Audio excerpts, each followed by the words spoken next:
How do I unplug? That's the question that's coming from my buddy Andrew. Andrew, let's talk about how to unplug. From what I understand, Andrew, like many dads, is in a situation with work where they kind of expect him to be on call all the time. This is an extremely difficult position to be in, because then you have issues with this. Ring, ring, beep, beep, beep. All these different things taking our and really stealing our attention away from our kids and our wife. So how do we unplug? First, I'd like to just say thank you for having the courage to submit this question. That tells me that you want to. That is an amazing start.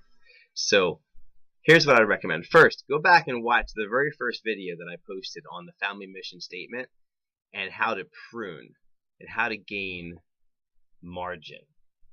Because if you go through an entire workday where your mind is loaded mentally, physically, and emotionally, and you're trying to unwind, like how do you unwind when you get back from work? Well, your mind is so loaded still that it's hard to focus on anything else, and that load is still attached to this phone.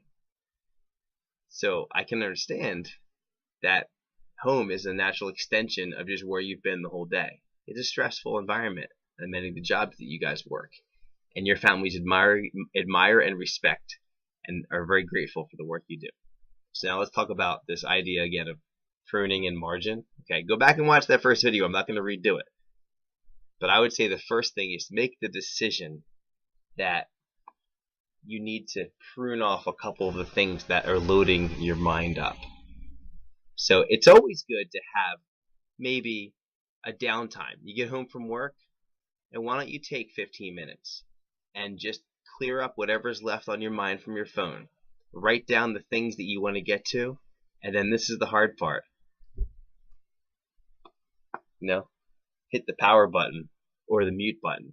You can certainly take notifications off of Facebook, silence your phone, and then what you do is you put it on the charger, you turn it off, and you put it away for the night. I know that's hard, but listen, let me give you a story. Let me tell you a story, because I am the storyteller. A friend of mine and the host of the Good Tad Project, Larry Hagner, told this story on a podcast. Okay, he's watching a family movie. Him and his son and a few of his boys. He got 4. They're watching a family movie, and he looks at his son. The son's like on this little plastic, little computer handheld type thing, and he's doing stuff, and he's like, and Larry's like, "Hey, what you doing there?" And the boy's like, "Shh, Dad. Can't you see that I'm on my phone?" This is a 6-year-old that's telling his dad this. It was a ton of bricks, because Larry at that moment realized that the power of his example is that Daddy's always on the phone, and the phone is more important than the son.